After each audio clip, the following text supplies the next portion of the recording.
امریکہ کا پاکستان سے متعلق متعصبانہ اور دوہرا رویہ ایک بار پھر بے نقاب ہو گیا۔ امریکہ نے بیلسٹک میزائلوں کی تیاری میں مدد کرنے کا الزام لگا کر پاکستان کے 4 اداروں پر پابندی لگا دی۔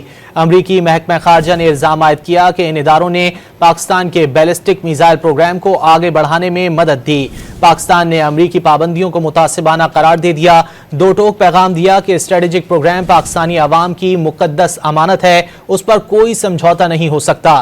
پابندیوں کو امن اور سلامتی کے مقصد سے انحراف قرار دے دیا۔ دفتر خارجہ نے امریکی اقدام سے فوجی عدم توازن بڑھنے کا اندیشہ ظاہر کیا ہے۔